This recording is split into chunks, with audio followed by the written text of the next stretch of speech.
The radical. Fundamental principles of freedom, rational self-interest, and individual rights. This is the Yaron Brook Show. All right, everybody, welcome to Yaron Brook Show on this, what is it? Oh, it's Wednesday, June 4th, and as you can see, I am back home. Massively jet-lagged. Woke up this morning at 4:30 a.m., thinking it was, I don't know, later. But here I am. We'll try to get back rolling on a regular or somewhat regular schedule for YBS, at least for a while.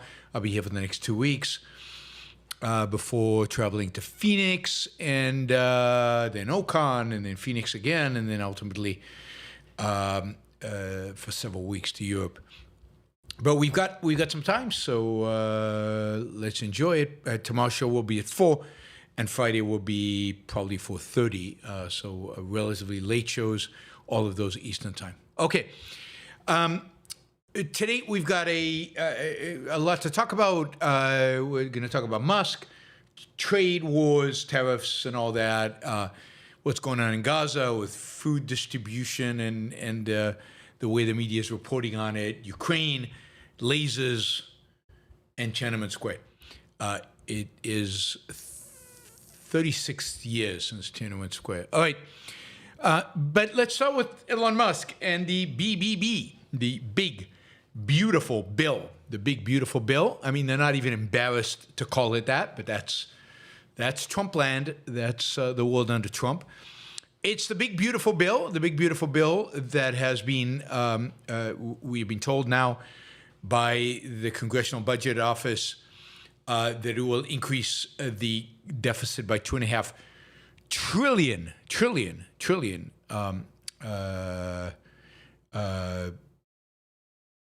It will increase the budget deficit to $2.5 trillion, and is filled with spending up the kazoo. And it really is time to say again, drum roll please, I told you so. Yeah, I mean, Congress cannot cut spending. Even when they say, like they say in some parts of this, they're like, you know, we are going to decrease spending and reduce taxes, revenue. All of it is off of a benchmark. So the assumption is if you continue the way there is, it goes one direction.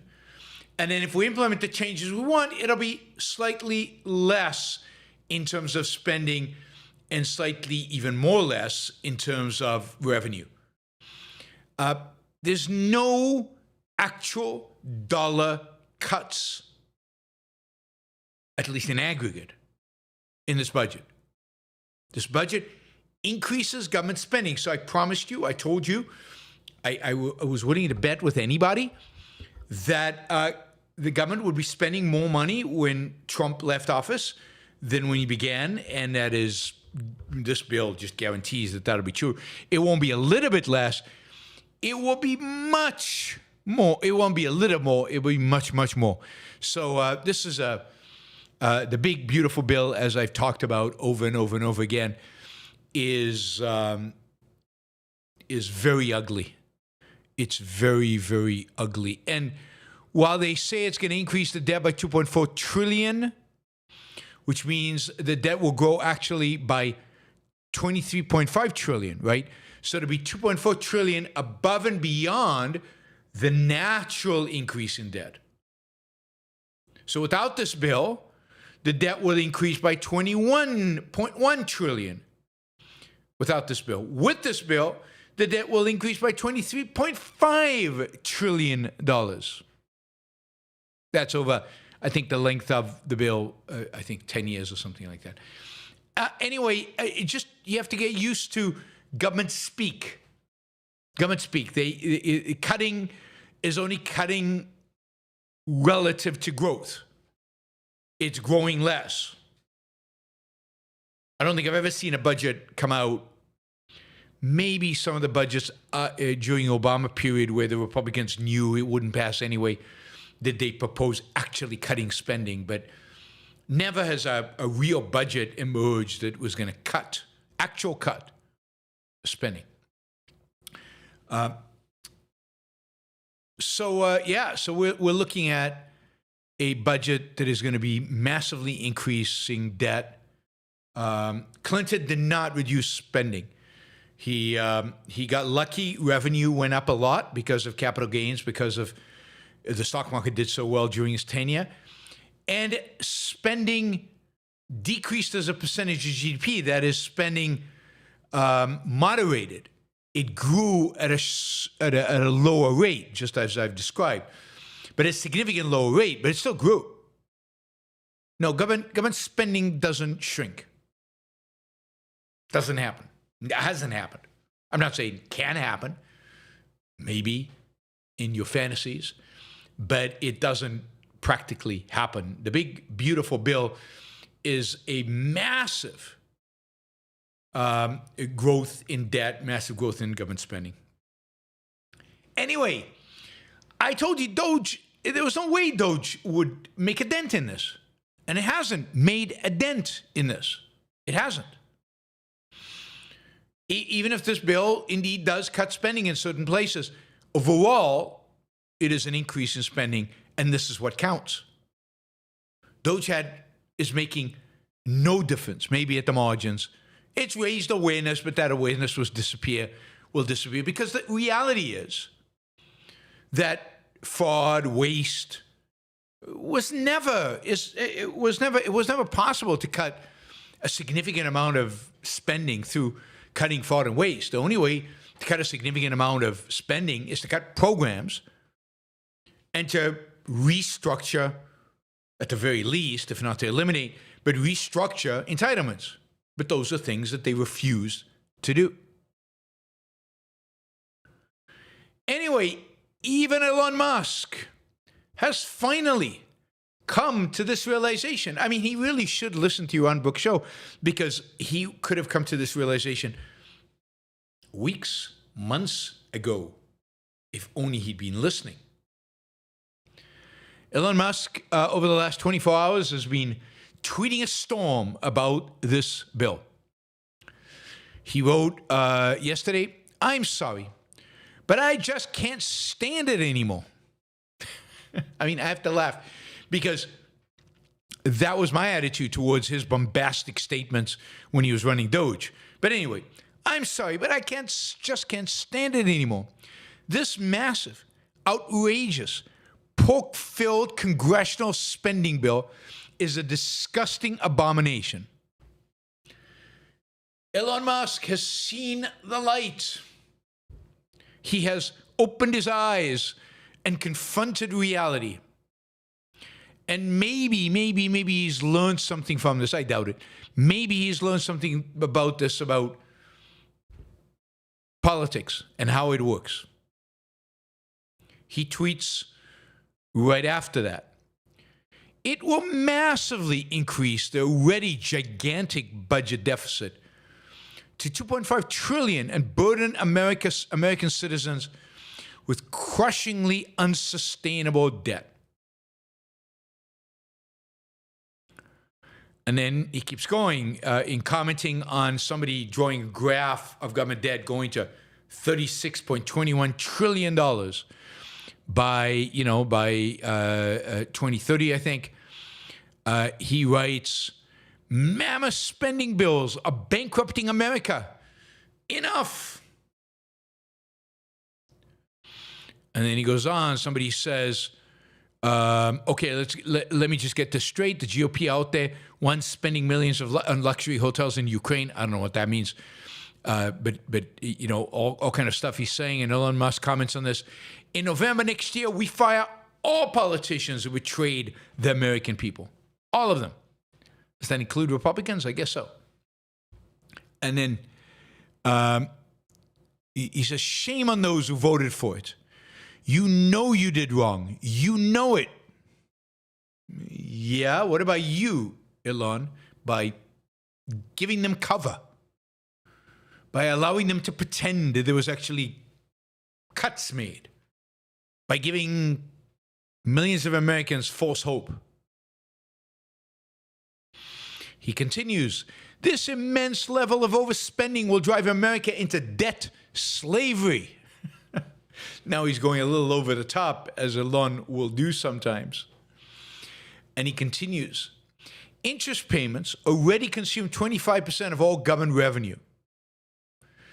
If the massive deficit spending continues, there will only be money for interest payments and nothing else. No Social Security, no medical, no defense, nothing. Welcome to the world of reality, Elon. Welcome. I mean, you're absolutely right. I mean, I'm not sure about the debt slavery part, but you're absolutely right. This is all insane. The people who voted for this should all be voted out of office, one by one. It is indicative of the Republican Party and the Trump, that they don't give a damn about spending. They don't give a damn about government debts. What is the difference between them and the MMT people, the modern monetary theory people who claimed you could spend with no consequences? They're putting this into practice in the way the MMT people on the left could never do. The right is putting it into practice. Let's spend like there's no tomorrow and see what happens. Supposedly there are no consequences. Even Rush Limbaugh, before he died, said something like, yeah, we never really cared about deficits. Deficits don't matter. It doesn't really matter. Really. Just print money with no restraint. No restraint. It doesn't matter. Money does grow on trees, people. Or it grows on the electronic, I don't know, keyboards of Fed officials. Yeah, so Elon Musk is really, really upset by the big, beautiful bill, as he should be, as every American should be, every American not brainwashed by Trump should be. I'm just curious what the Trumpists in the audience think. I mean, they're probably saying, well, this is what can you do, Republican congressman? If Trump had his way, he would cut spending, but you know, what can you do? It's, you know, you've got these House members and these senators, and you have to give and take, and this is politics. And even the best president couldn't get anything more done, like, you know.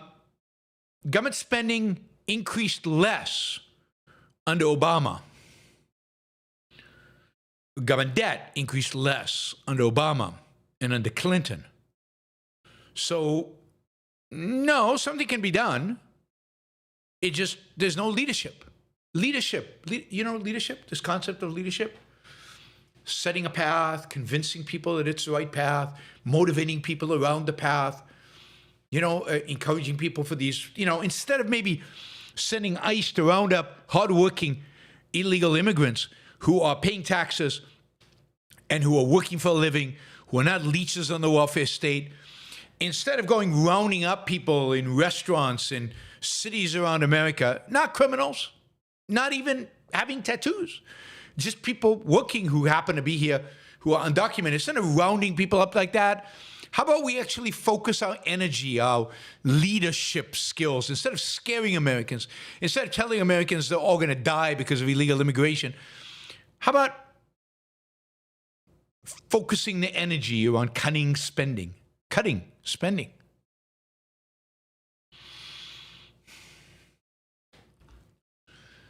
By the way, Elon, you know, was never liked by people like Steve Bannon and by MAGA. They always despised him. And now they never liked Doge. They never liked government cutting spending. They, you know, populism is not about shrinking government. It's about reallocating resources to your people, to the, quote, middle, working class. So it's a socialist agenda. That's what MAGA is, fundamentally socialist. You know, and MAGA doesn't like this. This is Steve Bannon, quote, there are no Doge cuts. Where is the fraud in Medicaid? Has anyone been turned over to the Department of Justice for fraud? They haven't showed up with any. The problem with Musk is he gave false hope to this political class. He promised $1 trillion. Show me where it is. I agree with Steve Bannon. He did promise false hope. But you see, Steve Bannon is not doing this. He's doing this for one reason only, to discredit Musk. It's not like Steve Bannon has a plan to cut spending. He doesn't, and he doesn't want to cut spending. He wants a big government dishing out doles of cash to his people. Now, it turns out it's not just the big, beautiful bill that Elon Musk is not happy with. It turns out that in private conversations, he's expressing himself, well, in not so private conversations, he's expressing his doubts or his skepticism or his really opposition to the insane tariffs and to the whole attitude towards trade that the Trump administration is engaged in. He was asked by a reporter on an interview just, when was this? Today, I think, or yesterday. The reporter says, what is your thought on the ban on foreign students? You're one of those kids, right? Elon Musk says, I think we want to stick to talking about spaceships. The reporter says, oh, okay. I was told anything is good. Musk says, well, no, I don't want to talk about that. Let's just kick foreign students out. People like Elon Musk. Let's kick F1 visa holders. Let's kick graduate students in the sciences. And let's not fund any of the science. Let's make that the primary. We're going to cut spending. We're not going to cut overall spending. But the one area that we're going to cut, the government spends money, is government spending on science.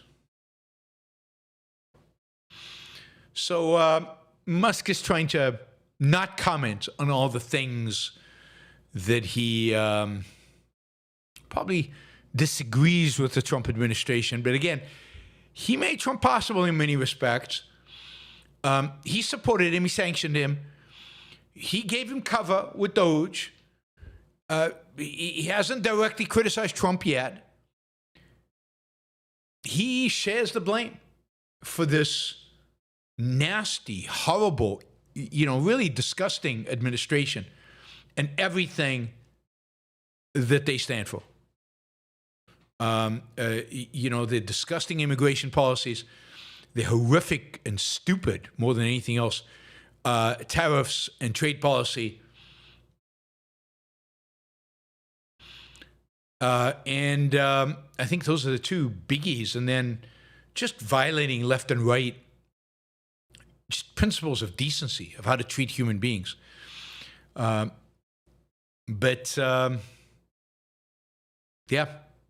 we've got the big, beautiful bill. Republicans upset in the Senate, some Republicans in the Senate upset, because the big, beautiful bill cuts spending too much. They don't like Medicaid. Medicaid spending, we can't cut Medicaid spending, really. I think I told you this early, that Republicans would not support this.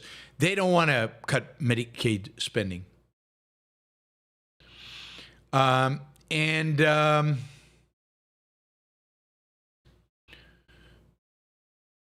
Some upset because it doesn't cut enough, like Rand Paul. Rand Paul finally found a spine.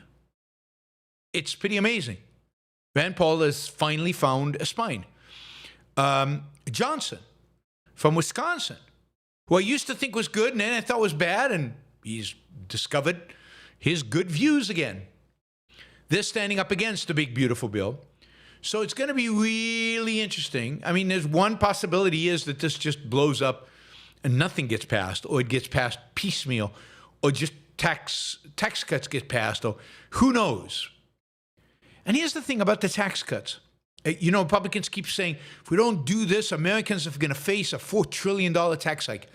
Why are taxes going up if this bill doesn't pass? Because they are. Taxes going up if this bill doesn't pass. Why? Because in 2017, when Congress did their version of the big, beautiful bill, they made the tax cuts temporary for, what is it, 9 years, something like that, from 2018, 8 years to 2026. Why did they make them temporary? Because by making them temporary, the idea was that the bill scored, if you will, better in terms of deficits. So the idea was, if we pretend to cut taxes less by making them temporary, not permanent, then the deficit won't grow as much. But they always intended them to be permanent. So now they're trying to make them permanent, or in some cases, make them temporary again for the same, trying to pull one over you reason. So the only reason they sunset the tax cuts was to reduce the supposed, the anticipated deficit. So it used the current law baseline to reduce the cost of the bill, and now policies want to do the same thing. Anyway, that is the tax cuts, in addition to all the other tax cuts that Trump promised, like on tips and other stuff. And it's just such a horrible, disastrous, stupid bill. And then on top of that, some people in the new Republican Party, like Marjorie Taylor Greene, are suddenly discovering that in the big, beautiful bill, there's actually a provision. It's kind of funny because it means they didn't read it when they voted on it, but now they're discovering that in the big, beautiful bill, there's a provision, which I support, by the way, but they found that bans all 50 states from regulating AI for 10 years, centralizing control at the federal level, and integrating AI systems into key federal agencies. And a lot of congressmen are saying, well, wait a minute, aren't we supposed to be federalists? Don't we believe in letting the states experiment with these kind of regulations before we federalize everything? Do we really want central power on AI? And do we really want to integrate AI into federal agencies?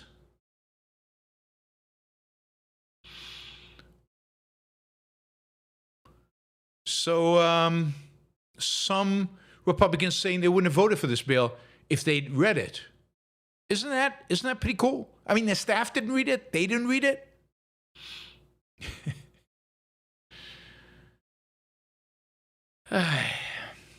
But that's how bills are passed. Nobody reads them. No, you can't read them. They're so long. They're so convoluted. They're so filled with pork and special interest and special pressure groups here and pressure groups there. It's the Civil War, as Ayn Rand described it, all done in shady, conference rooms on the Hill. And nobody actually reads the final product. They read the section they're responsible for, and the congressmen vote without reading it. And then they discover what's in it afterwards.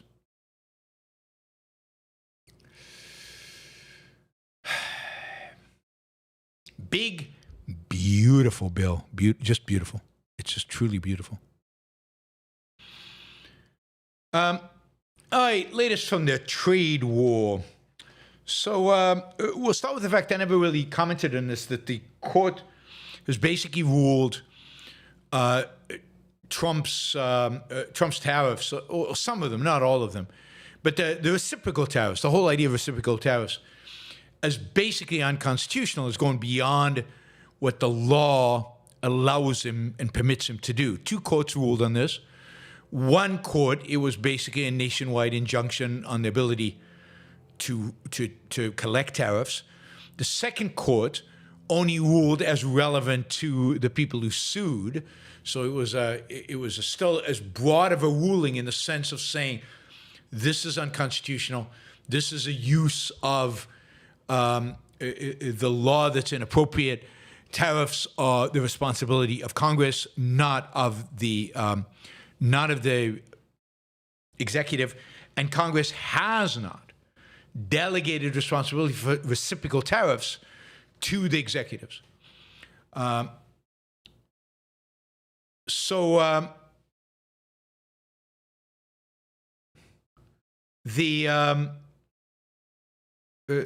two courts ruled that.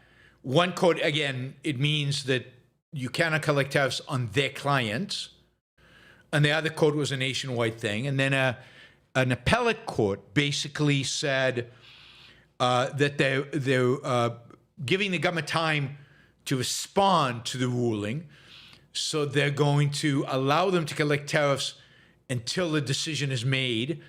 And they demanded that the government, within 10 days, submit their arguments against this.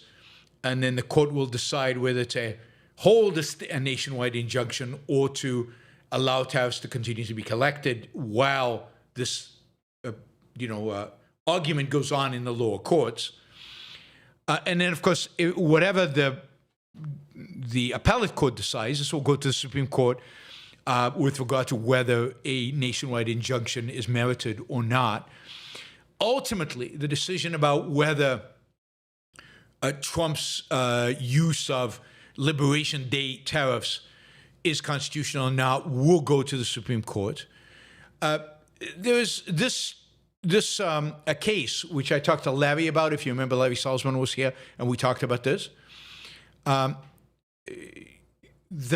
fact that this case does not affect, for example, steel tariffs or auto tariffs, which Trump has imposed based on a different law that actually does give him the authority to impose those tariffs.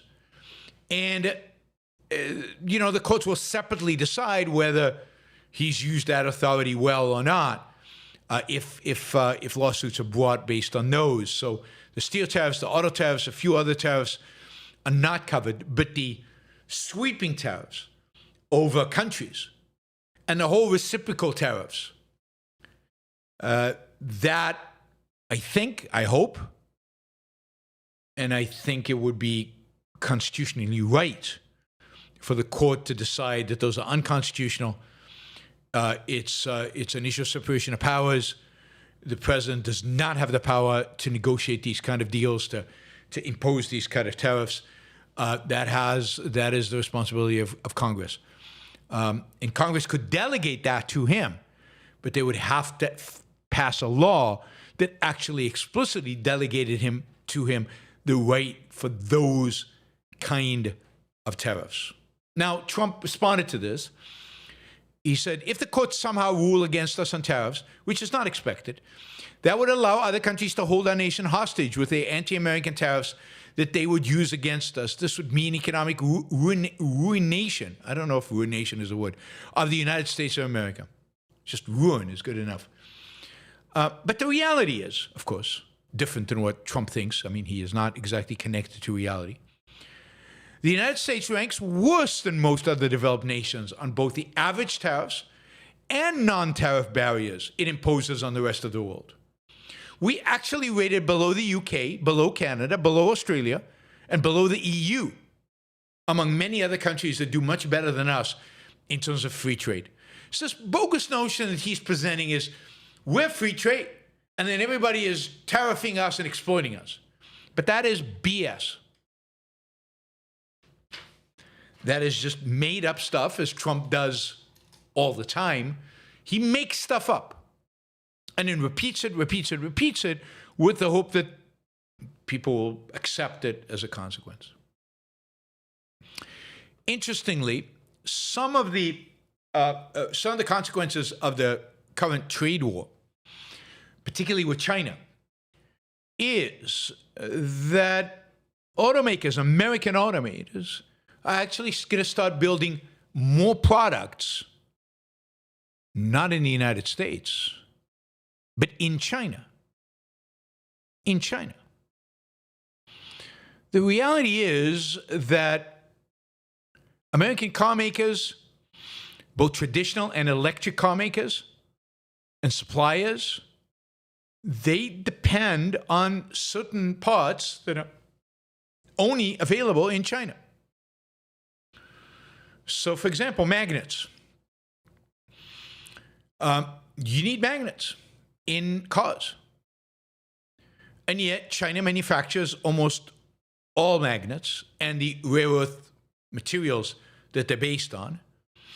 And they are restricting the export of these magnets to the United States. So it could be that automakers shift some production to China in order to get access to the magnets. Indeed, because it's not a tariff on the magnet, they're just limiting export as part of the trade war, right? This is Trump declared a trade war with China. This is the consequence. China's not going to play by Trump's rules. They're going to play by their rules. And they're much smarter than Trump. Oh my God. Oh my God, are they smarter than Trump? So while Trump has initiated tariffs and initiated a trade war with China in order to bring jobs, quote, back to America, they never left, what he might actually cause is companies to leave America and move some auto part manufacturing to China to get around the Chinese export controls. Exact opposite of what Trump is trying to do. And now that would be justice.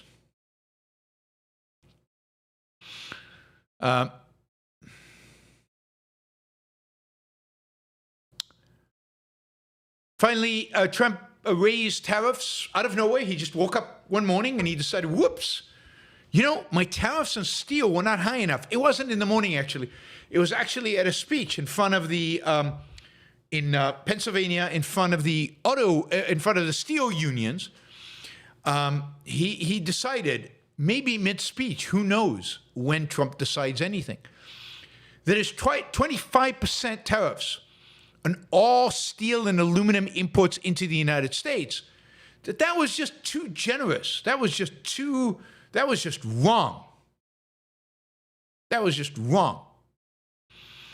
So he decided, kind of on the spot, that tariffs from all countries will be 50% on steel and aluminum. Now, the consequence of this are truly horrific. When Trump raised steel and aluminum tariffs in his first term by much less, I think it was 10% or 15%, about 100,000 jobs in net were lost. 100,000 jobs.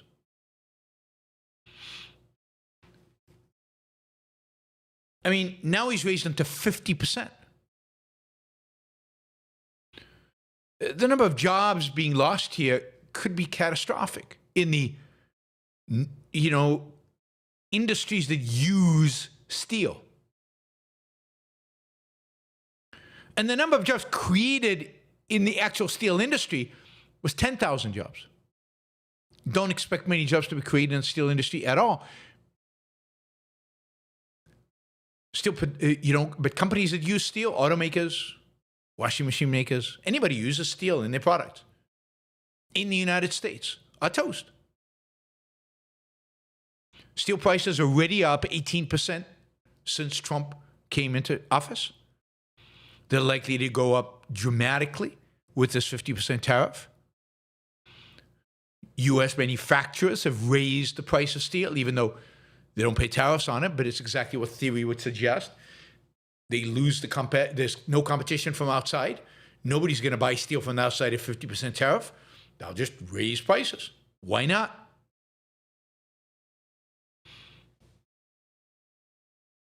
The net effect of this is massive job losses.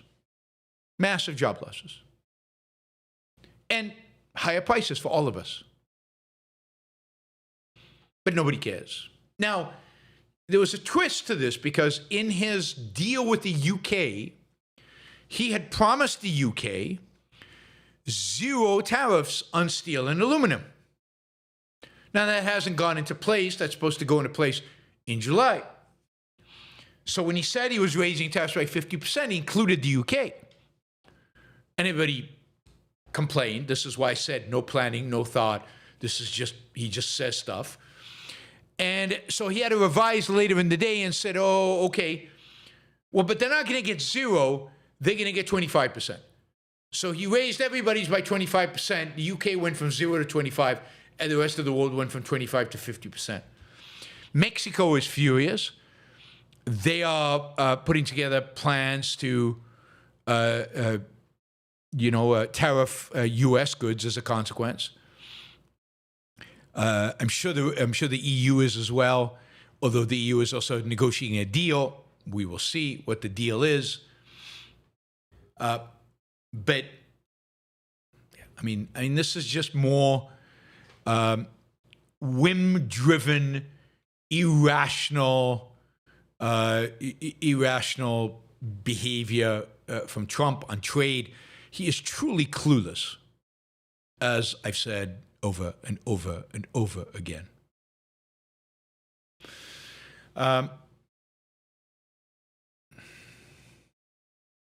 It's going to be interesting to see. Trump is accusing the Chinese of not living up to the deal they had. The Chinese are accusing the Americans of not living up to the deal that they had. Trump is supposedly waiting for a phone call from Xi. I expect that Xi, again, smarter, stronger, and willing, and whose people, he doesn't have to face an election. He doesn't have to face midterms. Xi is probably not rushing to call Trump.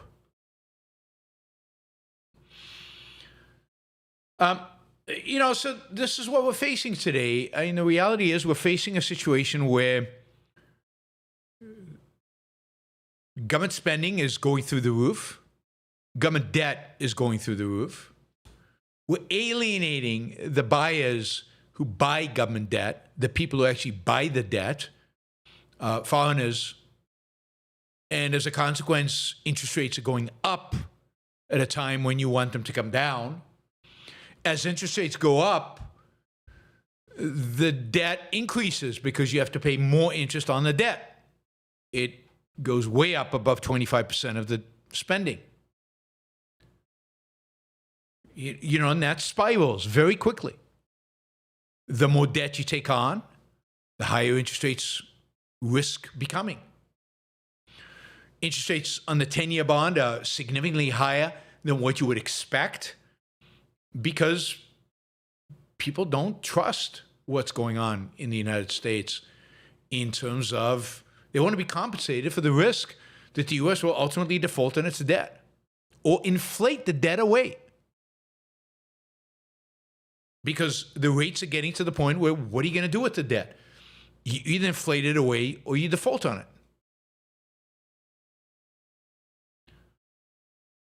And part of the antagonism of foreigners to buying U.S. debt is not just that they fear inflation or default, but also they're just not happy with the U.S. They're not sure they want to invest in the U.S. They see Donald Trump as just a guy who is unqualified to, quote, manage the U.S. economy. And people want to be compensated for the higher risk involved. It's a Trump premium, a Trump risk premium assigned to American debt. So the 30-year bonds, the 10-year bonds, are all up. The short-term rate is still high because Powell will not lower it. He's afraid of inflation. Now, whether he's doing the right thing or not, whether Powell's right, the relationship between interest rates and inflation is very tricky and very complicated. But the reality is he's not lowering them, not so far. I expect next time he'll lower it a little bit. The jobs numbers that came out, what is it, this morning, were pretty disappointing. So the economy might not be zipping ahead as fast and as they expect. We'll see how inflation numbers come out later this month. That'll help determine, I think, what the Fed does in terms of interest rates. Of course, the Fed not decreasing interest rates leaves Trump open to blaming the Fed for whatever recession or whatever problems the U.S. economy encounters.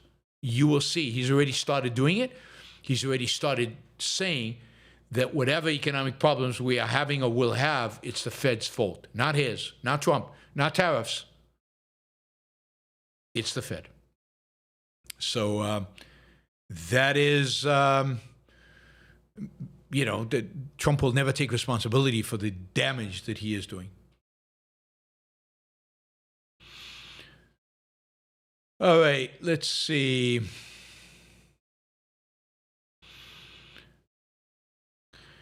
I just want to, let me just say, what did I want to say? Wow.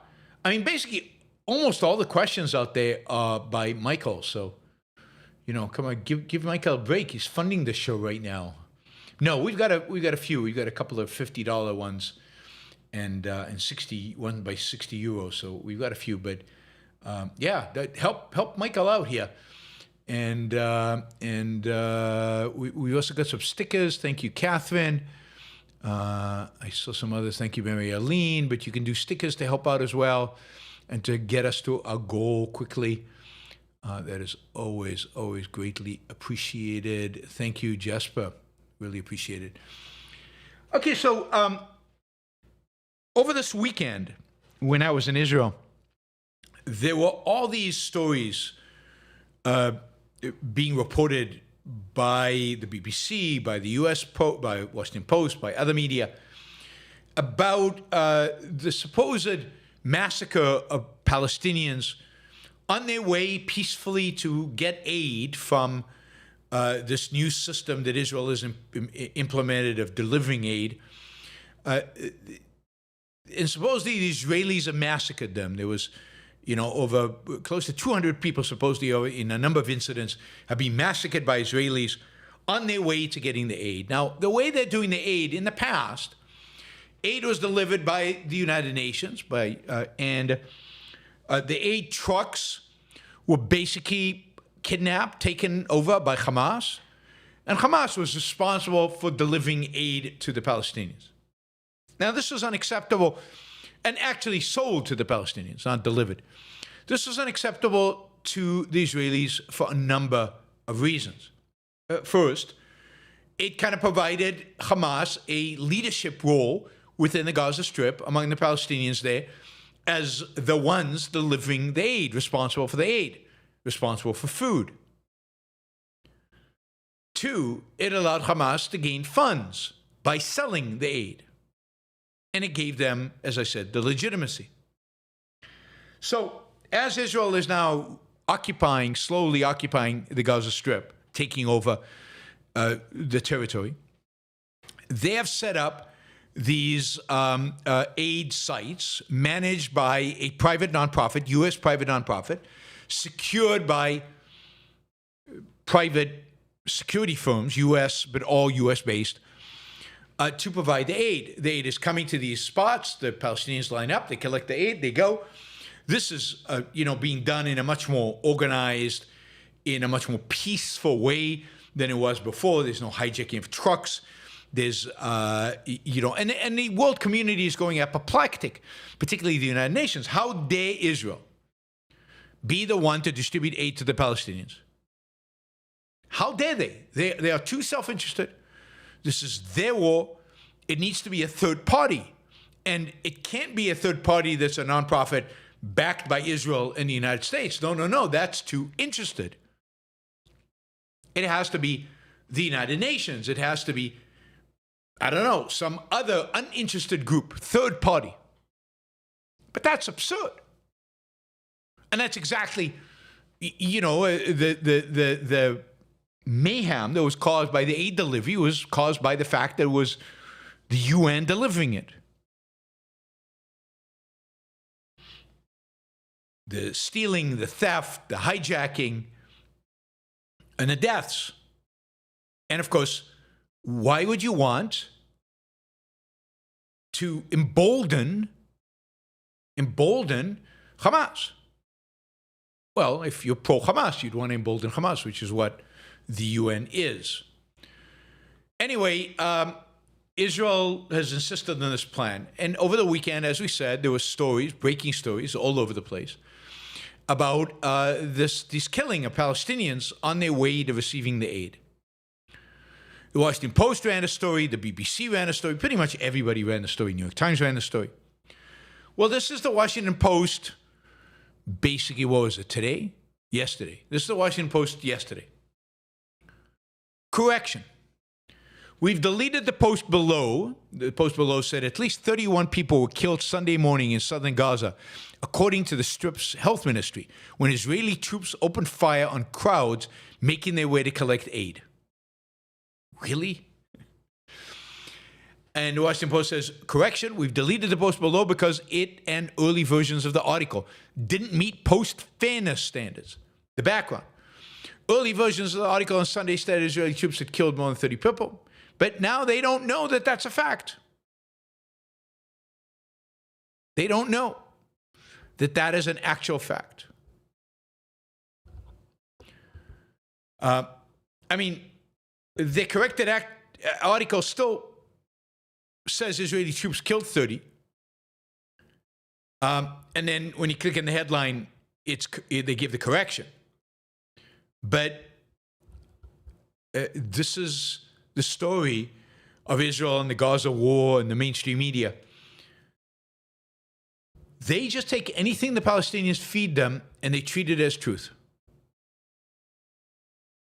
Anything the Palestinians feed them, they treat them as proof. There was a video circulating, again, describing this killing of Gazan civilians by supposedly Israelis. And it was a graphic video, which had been seen by 134,000 people in X, which they claim shows the incident.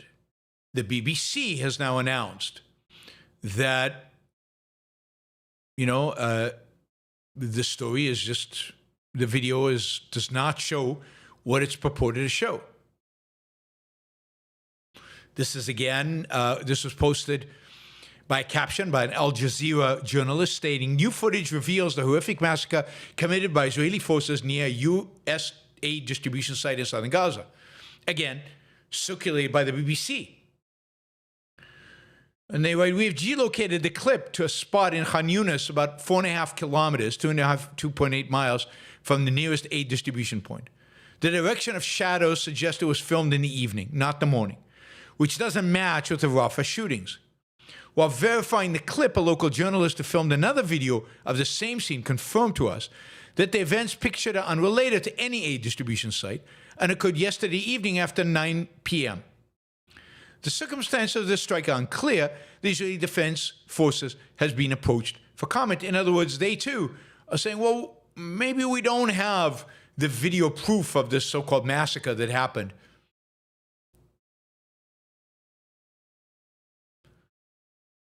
And if you look on the other hand, Hamas is openly announcing executions of Palestinians who went to get humanitarian aid from the Gaza Humanitarian Foundation. This is the one that's distributing the aid. They're publicly murdering their own people for seeking aid, and the media somehow blames everything on Israel. The Hamas writes, the decision has begun and there is no turning back. To every thief, every agent, every exploiter, and highwayman, this is our last message before your files are sealed with bullets. Field sentences were implemented against, and then they've got names dealt with in the field. Execution, execution, execution, execution, field execution, dealt with in the field.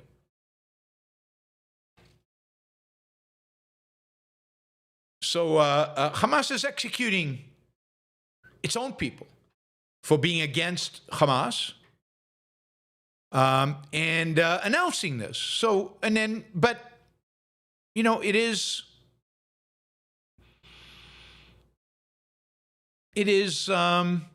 Israel that always takes the blame, no matter who dies, where they die. The mainstream media is always going after Israel. This is part of the bigger issue of anti-Semitism all over the place. The hatred of the good for being the good, the hatred of Israel for being successful, the hatred of Israel for being strong. Remember when we were told 14,000 Gazan babies would die in 48 hours? Turned out it wasn't true. Of starvation. Remember that? Starvation. All going to starve because there was no food. Remember when we were told Hamas never hides in hospitals? Turns out it's not true. Well, the idea of killing Palestinians on the way to the aid, just shooting civilians, just not true. But they'll keep coming. These stories will keep coming.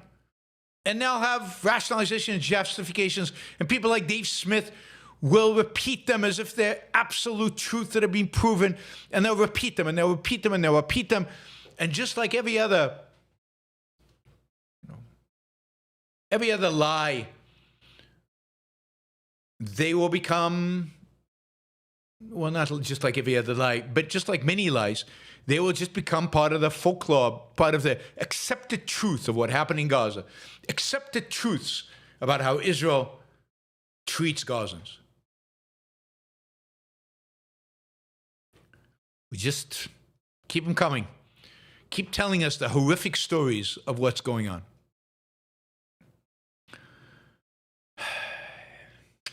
All right. I mean, media is biased. Media is biased.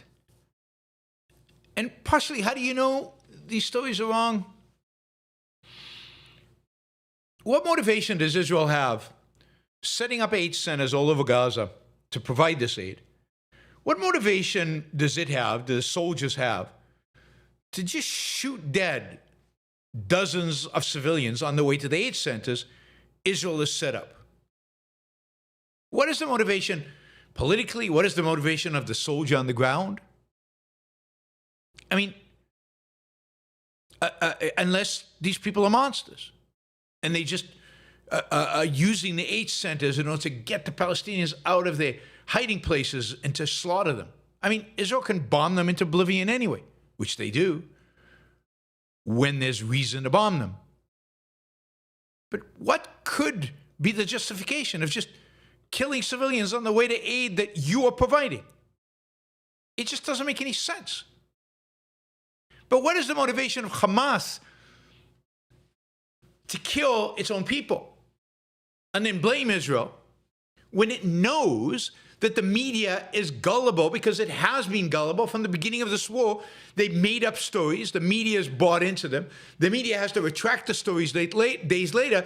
But by the time they retract the stories, the damage has been done. Everybody's convinced the Israelis are monsters and they're committing these horrific so-called war crimes. It just doesn't make any sense. You just have to have a mind. You have to think it through. And in my case, I don't know every soldier in Gaza, but I know who they are. I know what motivates them. I know what families they come from. I'm going to have a nephew in Gaza within the next few months.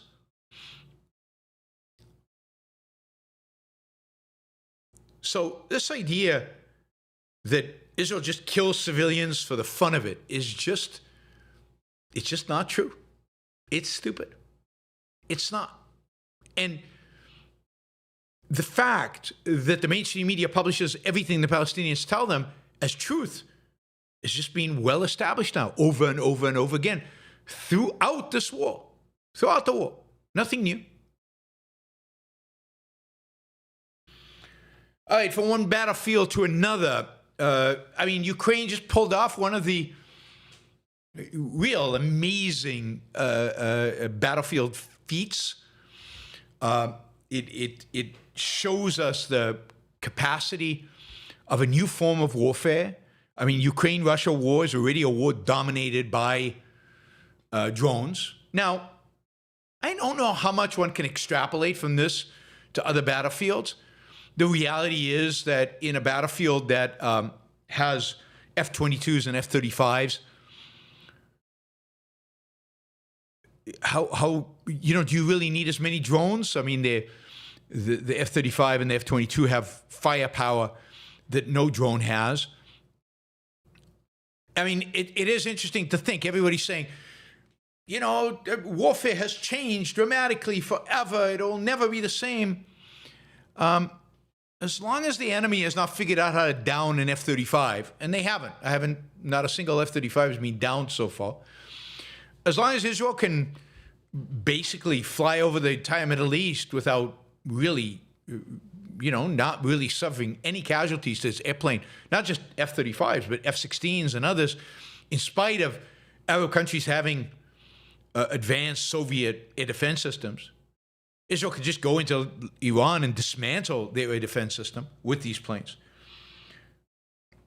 I'm just not sure if we're learning the right lessons. The reality is that in Ukraine, neither party, neither Ukraine nor Russia, has achieved air superiority. But if NATO was involved in this war, it will have achieved air superiority over the Russians because it flies by far superior aircraft to the Russians. And if NATO is involved, it would have a lot more air defense systems than Ukraine does to protect it against Russian planes. So again, I think we have to learn something from what's happening in Ukraine. But when you see all these military experts telling you the world is completely changed, warfare will never be the same, you got to be a little skeptical about that. We'll get to one of the reasons to be skeptical in a little bit. It has to do with lasers. But first, you have to realize that a NATO, an American war, you would have air superiority. Now, it could be that an America standoff against China, it couldn't get air superiority. It could be that Chinese planes are just as good as American planes. It could be that Chinese air defense systems can locate and down an F-35. We will see. And in that case, maybe there is this fundamental shift and drones will be required. You probably still, for a superpower like the United States, you probably need both. What did Ukraine actually do? Well, Ukraine loaded up containers, wooden cabins mounted on the back of cargo trucks. And they engineered a really clever drone launching system. The mobile containers that were on the back of a truck looked like simple rural container sheds. But inside, they held reinforced structures, hidden launch platforms, battery charging stations, and remote-controlled roof mechanisms. The design allowed for the drones to be launched either vertically or at an angle, depending on their type. And they had built-in signal shielding, which helped them avoid early detection by Russian surveillance. Now, they took these and they somehow got them into Russia. It's still not clear how they got them into Russia. Maybe through Belarus. Don't know. But they somehow got them into Russia on trucks. And they basically took these silos, these mobile silos. They used, I'm sure, local sympathizers. They moved them deep into Russian territory. And then the trucks were quietly placed, driven to pre-selected sites near the key air bases that they wanted to strike. They parked in forests and farms and industrial areas where they blended into the landscape. They remained there for days, even weeks, we don't know exactly.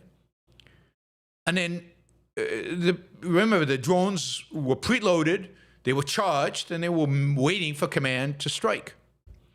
When the time came, encrypted signals were sent remotely to these containers. The roof opened, the drones launched, and they attacked four major Air Force bases of the Russian Air Force. It's called Operation Spiderweb. The consequence of that is the destruction of about a third, by some estimates, about 41 aircraft, about a third of the long-range strategic bombers that Russia has, a number of other combat aircraft, including AWAC planes. These are intelligence gathering coordination planes. The United States has them. They fly above a battleground and they coordinate all the efforts of the Air Force and the ground troops. They destroyed 41 of these planes. These are strategic bombers. This is part of Russia's nuclear deterrence. They would use these bombers in an attack on the United States or on NATO if they ever used nukes. But with regard to Ukraine, these are the platforms from which they launch many of their cruise missiles. And many of these planes had been moved deep into Russian territory, far away from the Ukrainian border, so that they wouldn't get damaged. They fly up and they launch the cruise missiles from the platforms far away so they cannot be intercepted. The planes cannot be intercepted by ground air defense systems. I mean, this is just a stunning achievement. It is a massive success story. It was complete surprise, a massive both intelligence and failure and an air defense failure by the Russians. The air bases do not have air defenses that can deal with drones. And, you know, destroying these planes, they cannot build replacements. It's not even like tanks where the Russians have some facilities to build tanks. They can't build them fast enough, but they can build them. There just is no way to replace these airplanes. These are old, most of them Soviet or early Russian airplanes. You can't, you know, 100 million doesn't buy it. You just can't build them. It would be billions of dollars to reassemble any manufacturing capabilities to do it, and they don't have it. They just don't have the manufacturing capacity to build these kind of planes.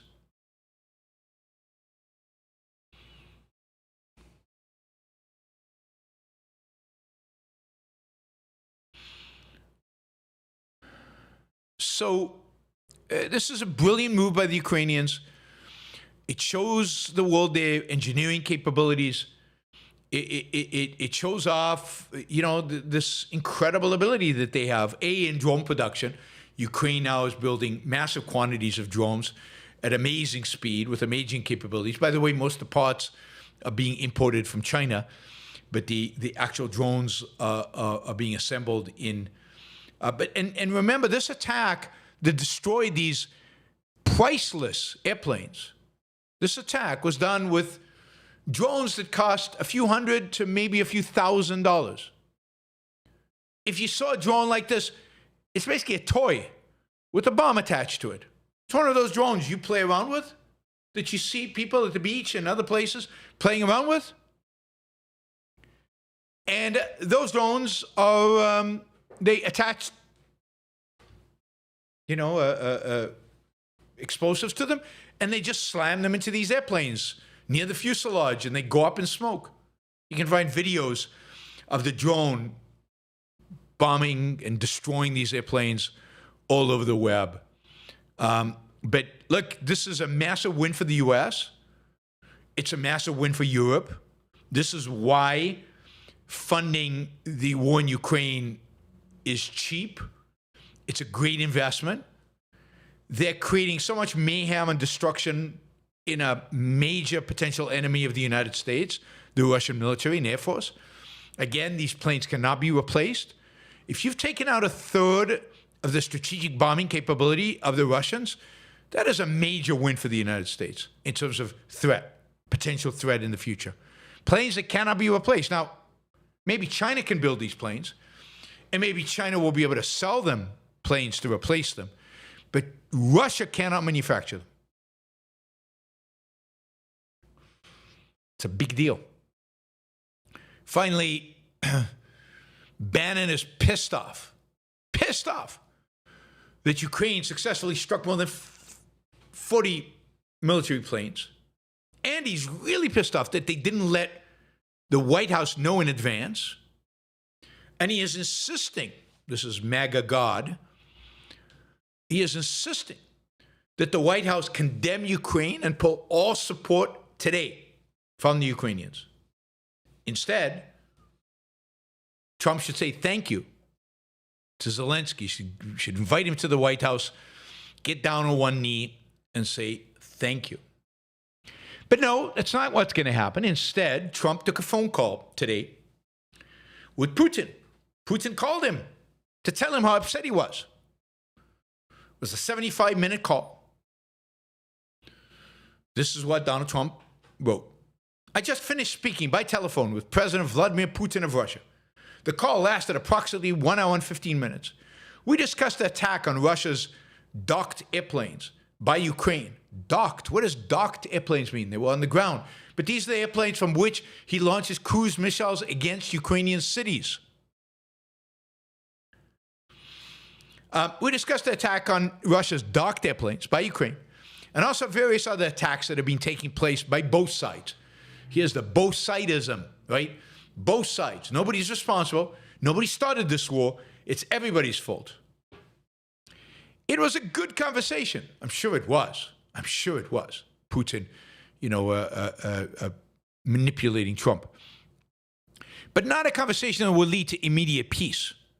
President Putin did say, and very strongly, that he will have to respond to the recent attack on the airfields. He'll have to respond. Well, isn't this a response to his bombing Ukrainian cities? Isn't he responds to, they respond, this is tit for tat, BS? This is Donald Trump. And then he goes, we also discussed Iran and the fact that time is running out on Iran's decision pertaining to nuclear weapons, which must be made quickly. I stated to President Putin that Iran, the respect he has for Putin is stunning. I stated to President Putin that a president is just being shown up by Zelensky, that Iran cannot have a nuclear weapon. And on this, I believe that we were in agreement, really. President Putin suggested that he will participate in the discussions with Iran and that he could perhaps be helpful in getting this brought to a rapid conclusion. That's right. Let's have Putin, our ally, our friend, participate in the discussions and get a deal done. Because he's the guy we should count on. This is a deal.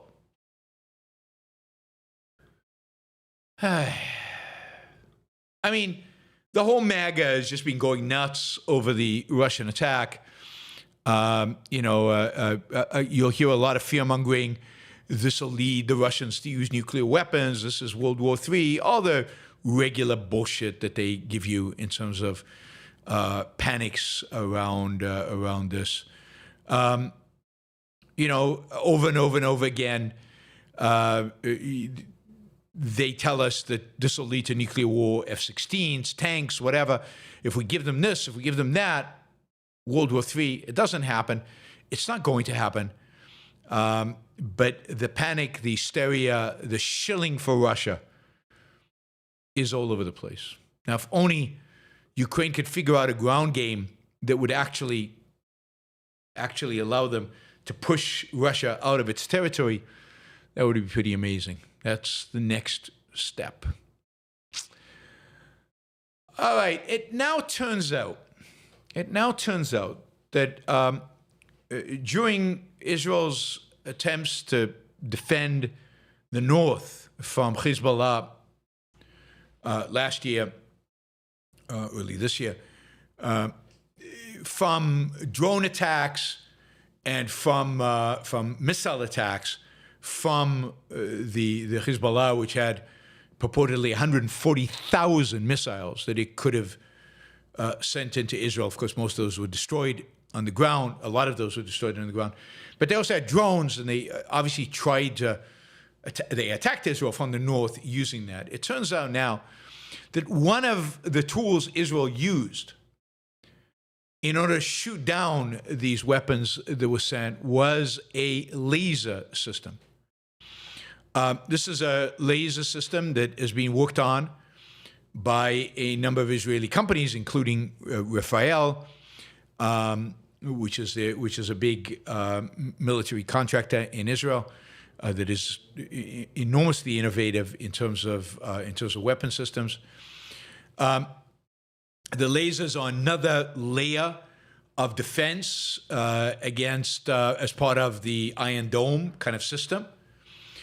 The beauty of a laser is not only the speed and accuracy, and they have now evidence and videos of this laser system. This is, by the way, the first laser system ever used in combat to down, projectiles.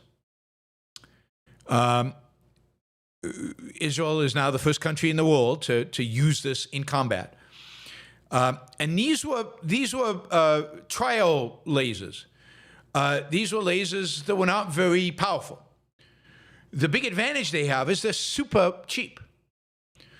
They're accurate, they're fast, but the difference is that the Iron Dome, every time they knock down a projectile, it's thousands, often tens of thousands of dollars that each missile to knock down the projectile costs, sometimes even more than that, depending on the type of system they're using. Sometimes it's millions of dollars. Lasers cost almost nothing. It's very cheap, and it has the capability of, and they can be deployed quickly. Many of them can be deployed. It is not a, huge system. So you could imagine dozens of these deployed along a border, basically at a very, very affordable price.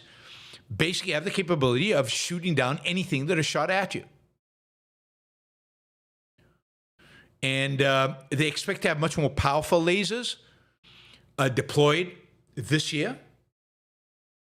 So this is, incredible and super exciting. I think the Americans are looking at this very, very carefully, because ultimately what the United States would like to do is deploy lasers on its aircraft carriers and warships, particularly in the Pacific, facing the Chinese. The Chinese have these hypersonic missiles that could target aircraft carriers and could destroy the American fleet. One way to protect that fleet is with lasers that can shoot down these missiles. So the U.S., this is part of the value the U.S. gets in return for its military support of Israel. It gets Israel trying new weapon systems. It gets Israel developing new weapon systems and sharing that technology with its American ally. That is invaluable. That is invaluable. It is great news, and hopefully they can figure out to deploy these lasers on a massive scale, and even more powerful lasers to knock down even bigger projectiles, missiles, cruise missiles, ballistic missiles, everything else. All right, finally, I think it's always important to note that June 4th commemorates the massacre in Tiananmen Square. If you look at photos from June 4th from Tiananmen Square, you will see photos. There are not many of these. There are very few photos depicting this, but you will see photos of young people lying in the streets, bicycles been run over by tanks, people dead. It's not clear how many people died on June 4th, partially because Tiananmen Square was not the only place the massacre occurred. It occurred all over China. Every city in China had demonstrations the night before. But we remember it because the largest of those demonstrations were Tiananmen Square, and we have some documentation, only partial, of the events there.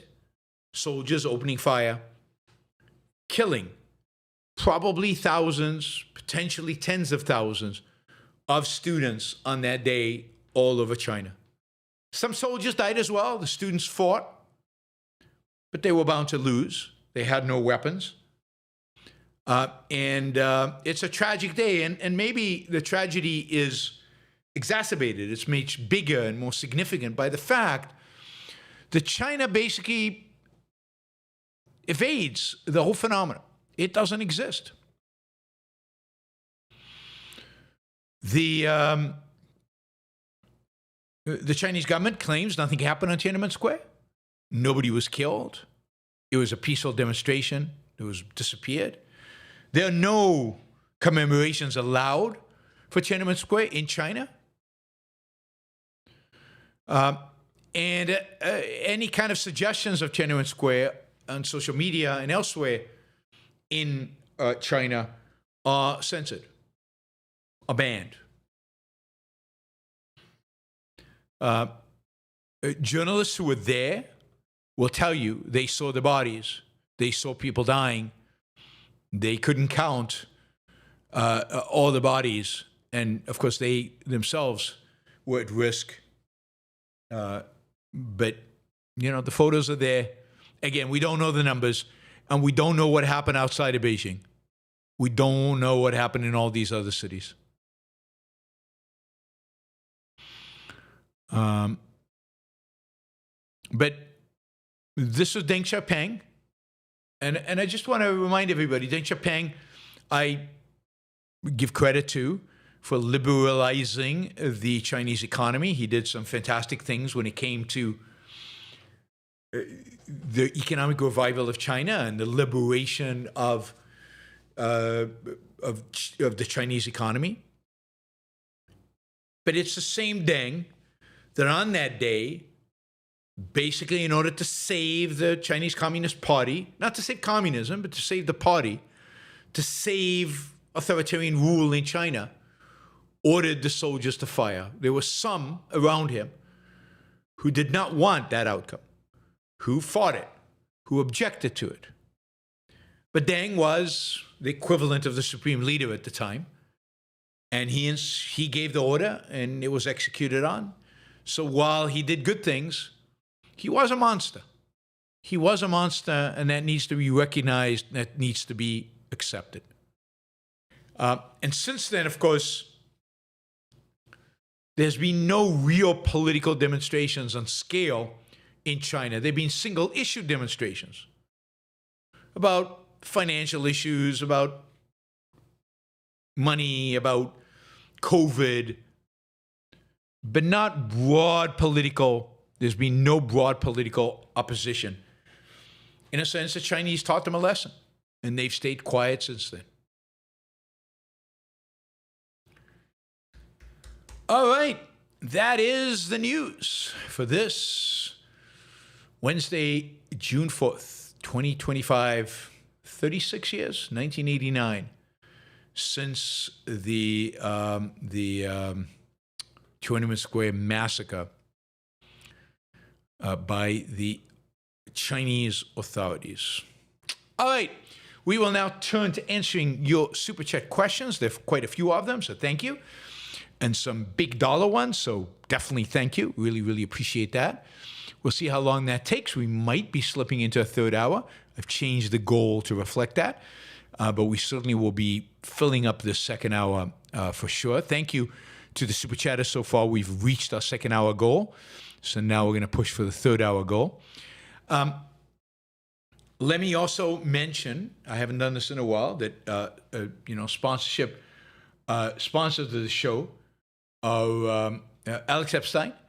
Alex is writing some terrific and fighting a real battle. So one of the good things in the big, beautiful bill is that it does cut subsidies from the Inflation Reduction Act for solar and wind power. And it cuts them quite dramatically, not as much as Alex would have liked, but the first version of this bill didn't cut them almost at all. So Alex really fought to get these cuts in there. Now it's going to the Senate, and in the Senate, a number of Republican senators are saying these cuts are unacceptable, and they want to return the subsidies. Republicans fighting for subsidies on wind and solar. And Alex is at the heart of the fight. Alex is the one going to their offices, trying to convince them, giving the data, giving the knowledge, giving the information to anybody who's willing to listen about why these subsidies are really destructive. So I encourage you to support Alex, who is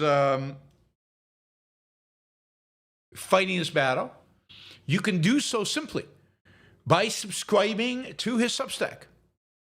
AlexEpstein.substack.com. He's not asking for funds. He's just asking you to read, to educate yourself, to make yourself a better debater when it comes to energy, and maybe help him out by writing your senator, writing your congressman, and encourage them to end subsidies. This should be a no-brainer for Republicans.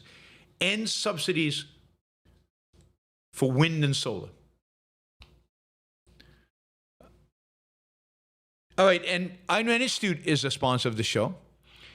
They are, the conference is fast approaching, OCON. It takes place July 1st through 5th. It's going to be in Boston, Massachusetts this year. It's the world's biggest conference of fans of Ayn Rand and her philosophy, Objectivism. At OCON, of course, you'll meet new people who share your values, hear inspirational talks, and enjoy discussions late into the night, have fun social events, play poker. And as a listener to Yaron Brook Show, you get an extra 10% off your purchase at OCON for a week pass, a day pass, or a virtual pass. All you have to do is use a coupon code 25YBS10. 25YBS10. Now, this special, or actually in-person registration generally for the conference, for the in-person portion of the conference, will end on June 15th at midnight Pacific time.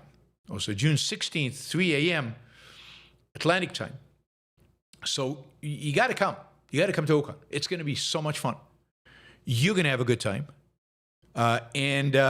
So sign up. It'll be, the deadline is June 15th. The conference is July 1 through 5, Boston, 4th of July weekend. It's going to be amazing. You can get that discount, 25YBS10. 25YBS10. All right, what else? Yes, if you would like to become a monthly supporter. I love my monthly supporters. They give me predictability and consistency.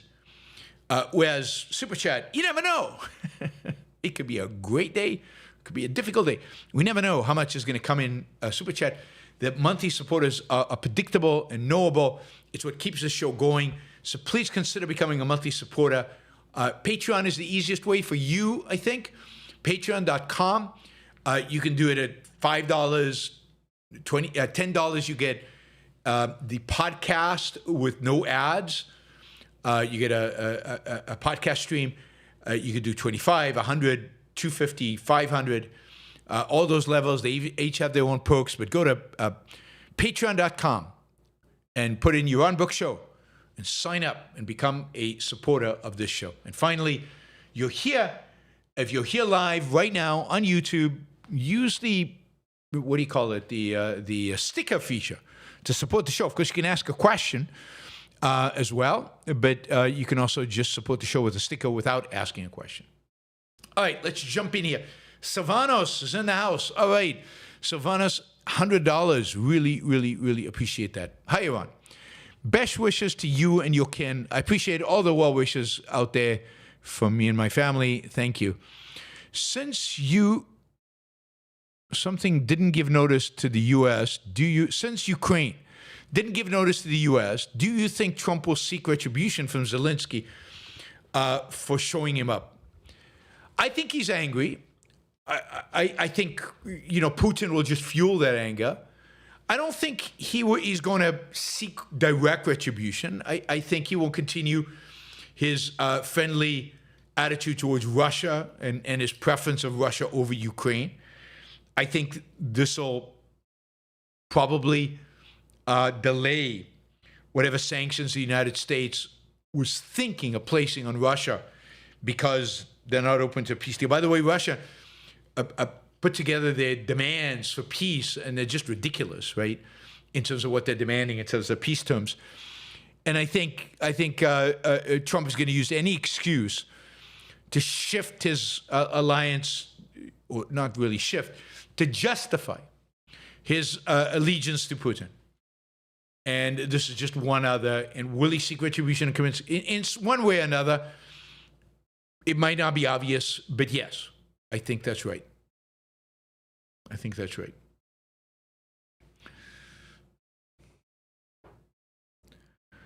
All right, we have 60 euro from the Rational IP. The more I study objectivism, the more clearly I start to see the world's problems. Welcome to the club.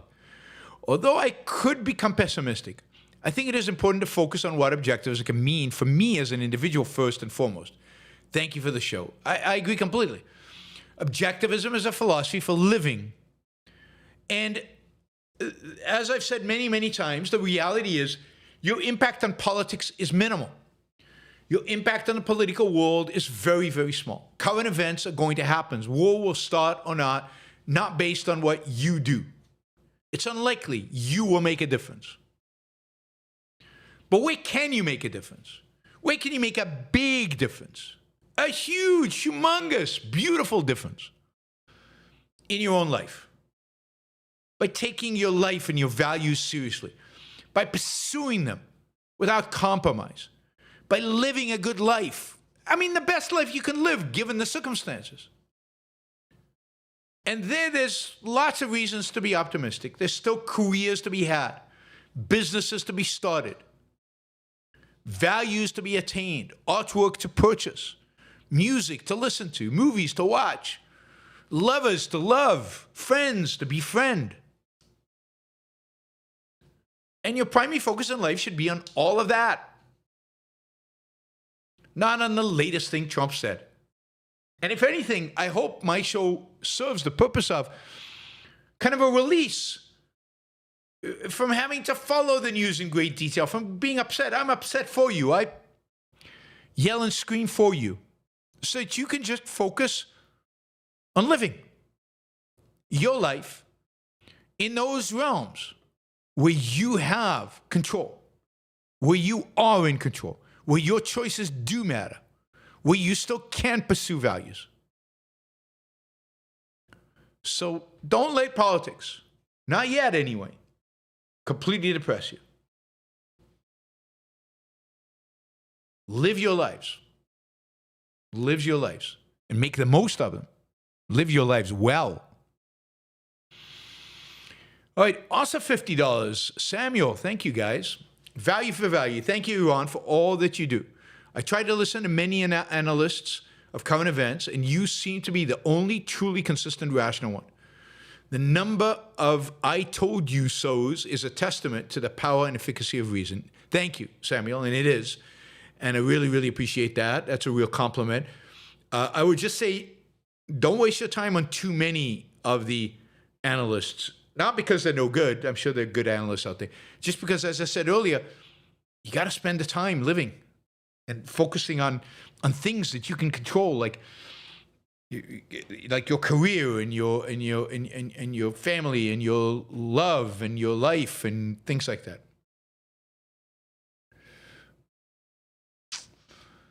So yes, I really appreciate the compliment and the support. Thank you. Observateur push. I know I'm mispronouncing that. Can a pathological liar like Trump, bent on avoiding all accountability for their own words' behavior, be an inspirational leader to others to follow? Wouldn't a follower in this context be a valuer of pathological lying and moral cowardice? Yes, to the extent that they had self-awareness. And this is why I don't think Trump is ultimately the great unifier, the authoritarian of the future, the guy who turns America authoritarian. Because that person is going to have to form a pretty large coalition, is not going to be able to rely only on the people who are willing to look away from a pathological liar.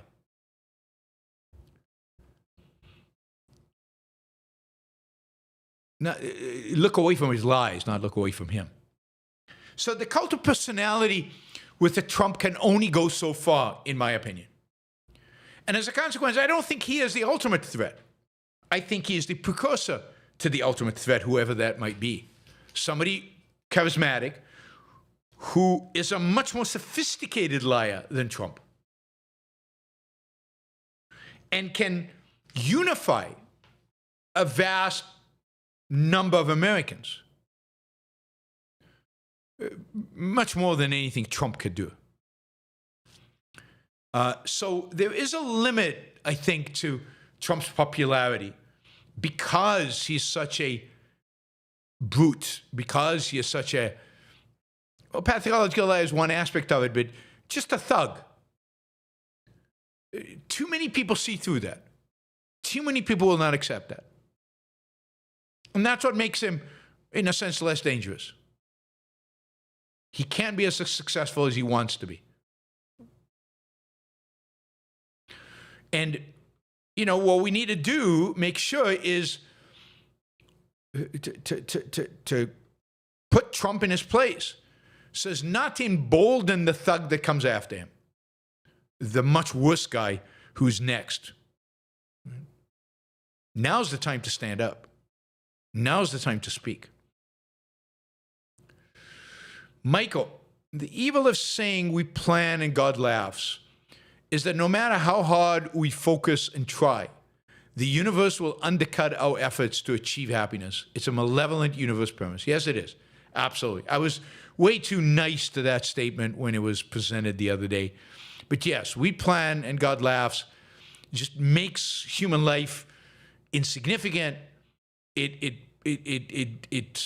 denies the efficaciousness of free will, of our mind, of our ability to shape the future. It is a really, really, really evil statement. No question about that. Mike, welcome back. Thank you, Mike. Really appreciate that. James, I want to take on a private equity question. How do you see these sectors, jewelry, locksmiths, and healthcare, optometry, and less regulated parts, any industries you see fragmented as you travel across Asia, United States, EU? God, I don't know. I mean, look, anything that is associated with small businesses, that is localized, that can benefit from centralizing accounting, legal, strategic management, is going to be rolled up by private equity. I think things like optometry is a good example, jewelry, locksmiths. I mean, private equity is also going into hospitals, doctor practices. So I don't think there's anything free of that. And I think that almost every industry, I mean, I know people doing roll-ups of AC maintenance, plumbers, any one of these things where it's small, typically family-run businesses that are just fragmented, that are small, and there are many of them, could use or could be rolled up in a private equity deal, which can make a lot of sense. James, why does Ukraine release drone footage? Is this not OPSEC violation or going to hurt them long-term against Russia? Russia has more money so they can copy and do it. How does this impact U.S. versus China? China makes more drones. So the drone footage, I don't think, is a security violation. All it's showing is the drone approach. It doesn't show the drone itself. It doesn't show the way the explosives are strapped and what kind of explosives they're using. And none of this is particularly secret. I mean, most of this is pretty, it's how this all works is not that hard. It's what is happening in the battlefield in Ukraine. Both Russia and Ukraine are using drones in new, original ways. But I really don't think there's any battlefield security being released here that is problematic. It's true that Russia has more money, but what Russia doesn't have is the kind of strategic flexibility that I think Ukraine has. Ukrainians are much more readily willing to switch strategies, try new things, be innovative. They're much more entrepreneurial, partially because of the type of government that Russia has. It's not very entrepreneurial. But yes, Russia is buying drones from Iran. So whereas Ukraine has built up a whole industry of building its own drones, again, from Chinese parts, but building their own drones. Russia depends on Iranian drones. So I'm not sure the fact that Russia has more money is a help here. It really does seem like Ukraine is much more entrepreneurial. And then finally, the impact on US versus China is huge. China can make millions and millions and millions and millions of cheap drones. They have the industrial capacity to do that.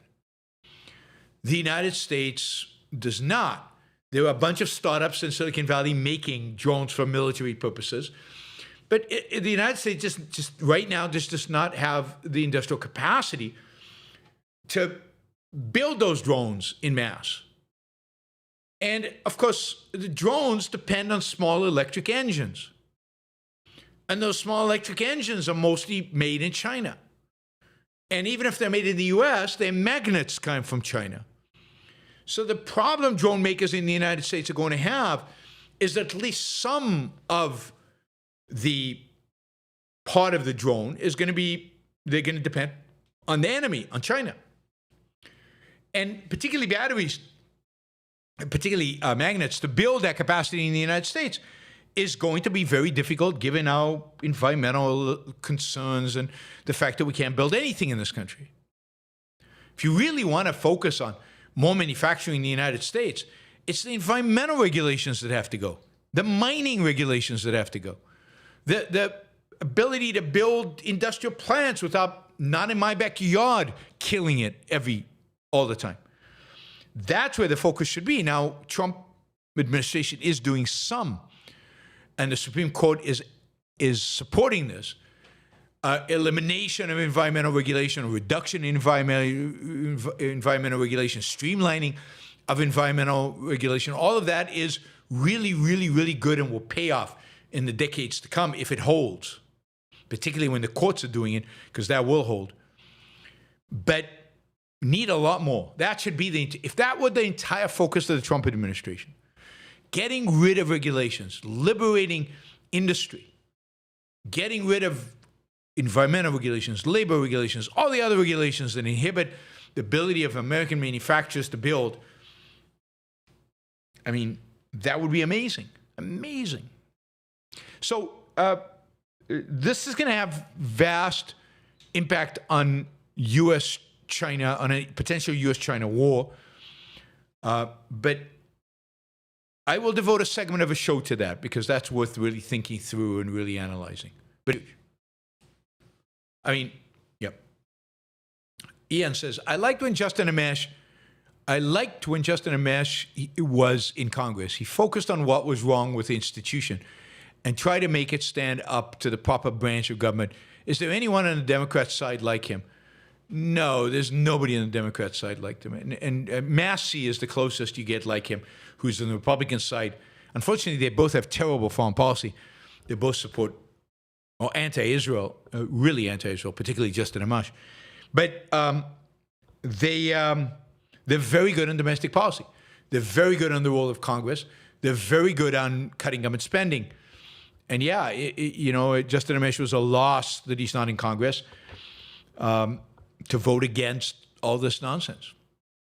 And he still tweets regularly. Most of the tweets are really, really good when he stays away from kind of foreign policy stuff. Michael, Marxism's most dangerous idea isn't collective ownership, it's collective guilt.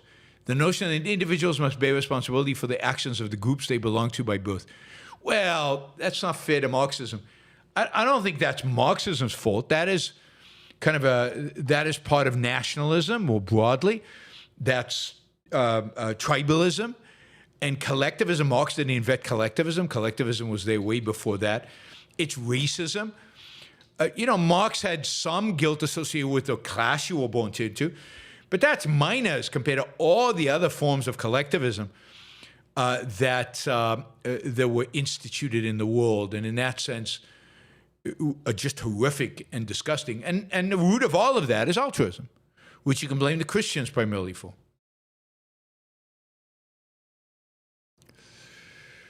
Wes, thank you for the $50 sticker. I really, really appreciate it. And I didn't thank you, I don't think, the other day for the $100 sticker. So thank you. Really appreciate it. Thank you, John, for the sticker. Thank you, Paul. Thank you, Jeremy.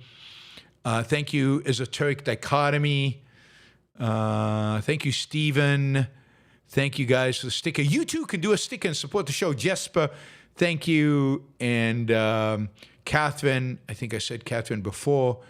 But Mary Aline, yeah, we got all that. So thank you, guys. Really appreciate it. We are chipping away at that third-hour goal. We're almost there. We really appreciate the support, guys. Michael, do people evade to the point where they stop integrating? They don't process any new information given. The narratives and fantasies inside their heads are all that's real to them. I mean, some people evade to that extent. Most people don't. They have to integrate to some extent. They couldn't live otherwise. Integrate, for example, at work or certain things in the family. But people are very compartmentalized. They don't integrate across fields, and they don't integrate across ideas. So they're rational at work, but they don't apply that same rationality to other parts of their lives. They set budgets and are careful about spending within their limits when it comes to their home, but they don't integrate that with how the government is run. People definitely evade where they stop integrating in particular fields in particular.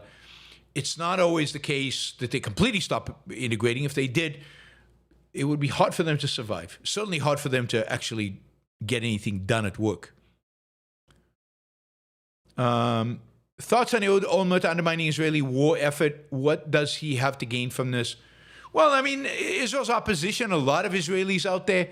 I mean, the one thing you notice in Israel, life is normal except for the protests, and the protests are a way of undermining the Israeli war effort. They really believe that they hate Netanyahu, and they also believe that you can't win. They've given up on winning, and they have bought into the altruistic premise that some of this is Israel's fault. And they argue that the only priority of the government should be the release of the hostages and nothing else matters. And again, that's driven by altruism and driven to a large extent by negation of the self-interest that standing up and saying we have to win requires. It's very hard for people to say that.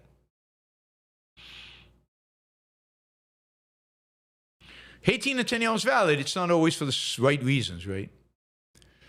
Michael, since Ukraine destroyed most of Russia's strategic bomber fleet, not most of it, something like 30% of it, will Putin resort to tactical nuclear weapons to save face? No. I said no. And, it's just not going to happen. Well, I mean, it could, I guess. I could be wrong about this, but I just do not believe Putin will use nukes. The consequence of that are too out of his control, too far-reaching. It's a real escalation that in NATO, I don't think NATO will just sit by if he did that. Now, maybe the U.S. would, but I'm not sure Europe would sit by. And I think ultimately Putin is afraid. You have to remember that. Putin is scared because he knows he'd lose to NATO. He'd lose to the U.S. And he knows he doesn't want to get into a nuclear war because that would be a disaster for the world, but also for him. So, no, I don't think he's going to use nukes. It's scare tactics by the pro-Putin side. Does Trump have the mind of a child because the country has a child's mind? I mean, he's in the position he is because the country has a child's mind. But yeah, clever use of words there. Generally, Michael, thank you. I mean, if I add everything up, you've given way over $100. So you've given over $100. So really, really appreciate the support. Thank you. Michael also asks, what would you want to be buried next to Ayn Rand? No, not really. I mean, it's pretentious, and I don't need to be buried anyway. Nobody's going to be visiting my grave, so what do I need to be buried anyway? Scatter my ashes in the wind. I mean, my wife will decide what she wants to do with me. It's not relevant to me. It's relevant to her. if she survives me or whoever survives me. Michael, England strikes me as less segregated than the U.S. Do you think racism is stronger here because of John Dewey? Are we more emotional and mindless than Europeans at this point? I don't think it's true that the U.S. is more racist than Europe. And right now, the UK, it's not obvious to me. If you go to a football game and you see how the fans treat the black players playing on the opposition side or even on their side, Europe is a deeply racist place. It doesn't quite have the history of slavery and Jim Crow laws, although of course it was involved in slavery, but like the UK didn't have slaves in the UK. They just used slaves in the colonies. So I think you're misrepresenting. I think racism is on the rise in the world because people don't know how to deal with the challenges that they face, the fear that they have. They don't know how to deal with it, and so they're reverting to collectivism and tribalism in order to deal with the fear that they have. And some of the fear is legitimate, for example, for Muslims in Europe. And they're reverting to kind of tribal, racist modes in order to deal with a real threat. Because nobody's offering them anything else. This is, again, a failure of the intellectuals to actually offer answers to the challenges and the questions that they have faced. Michael, an era where people celebrate when an elected president delays his plans, yet at the same time, they end up voting for him. Yeah, I know. It's like, yes, he delayed because the plans are bad.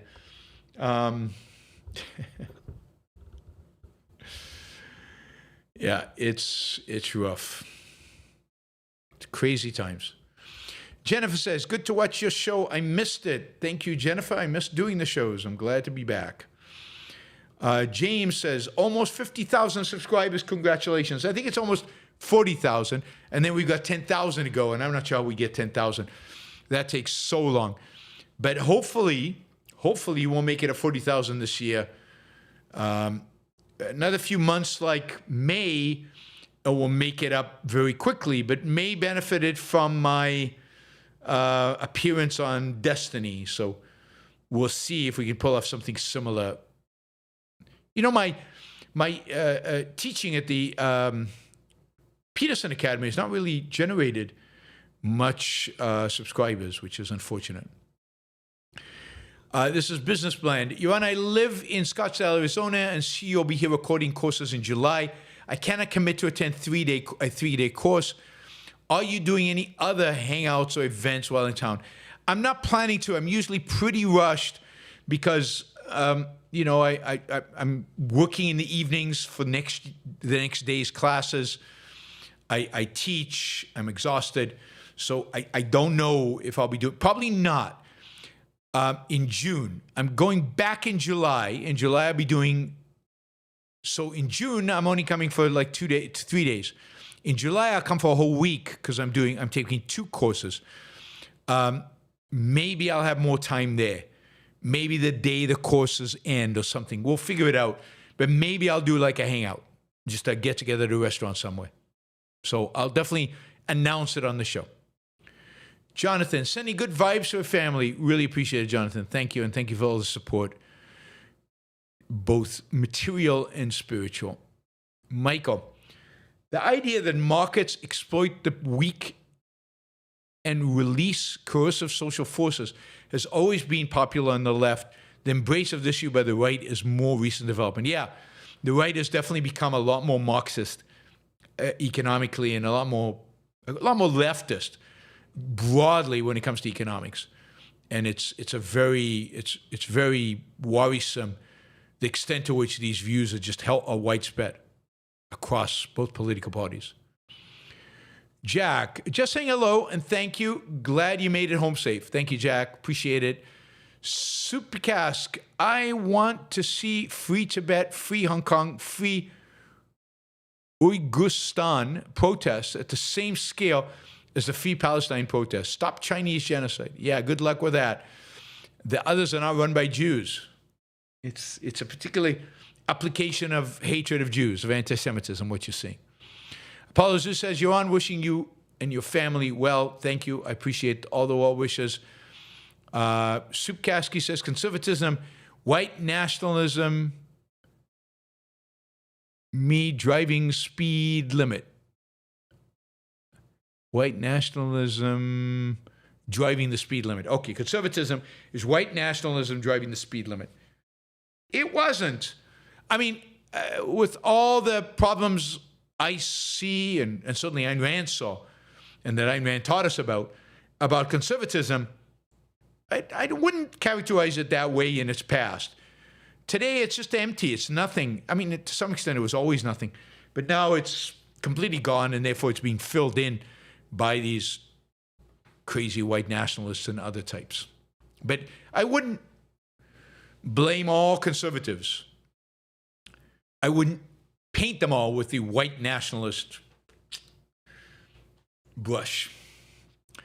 All right, guys, thank you. Thank you for joining me today.